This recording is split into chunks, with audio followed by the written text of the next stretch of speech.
Hello everyone. Today we have something that we don't normally do here at Park Jeep. This is a 24 Rubicon 392. The customer said he wanted to do something a little bit different than what we normally do here, so this one's got quite the list of extras. Started off, customer said he wanted to run a 38-inch tall tire. So we chose the Nitto Ridge Grappler along with the Terraflex Nomad wheels. And to make the Jeep work with 38s, we chose to do a rock crawler, no limits, long arm suspension. It's a weld-in kit. Provides more than enough travel and room for those 38-inch tall tires. It's a very, very extensive kit. Like I said, it's weld-in. And then we also did the rock crawler heavy-duty steering, tie rod drag link.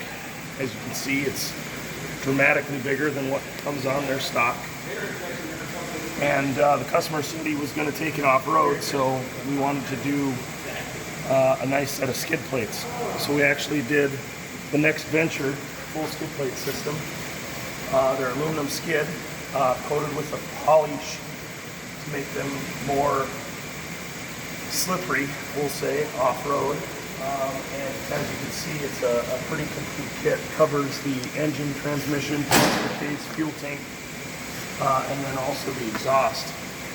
The resonator there in the 392 is a problematic area that when off-road gets beat up pretty bad, so this customer chose to protect it. And then if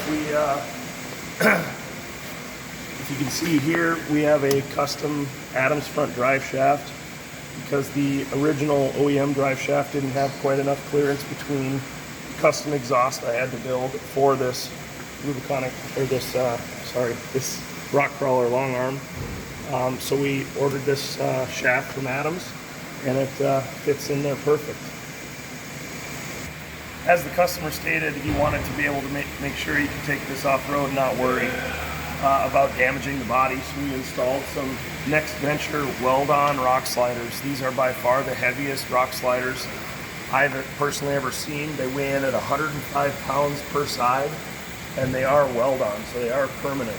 If he was to slide into a rock, he has absolutely no worries about damaging the body whatsoever. They are very well built. You can see the rear axle is totally redone. All of the brackets were cut off. The rock crawler brackets were welded on to work with their system. New lower control arm mounts, new shock mounts, new upper control arm mount, new track bar mount, obviously new sway bar links and shocks.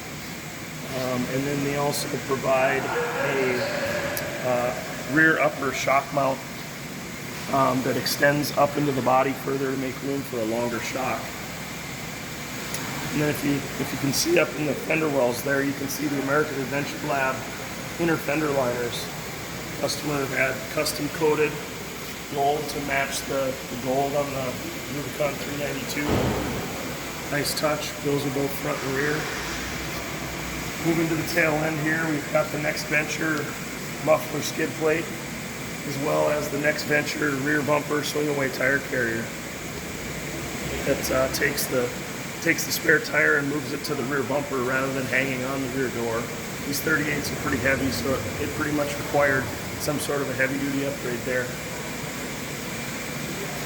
Overall, the Jeep drives and rides better than stock, and the customer is absolutely thrilled with it.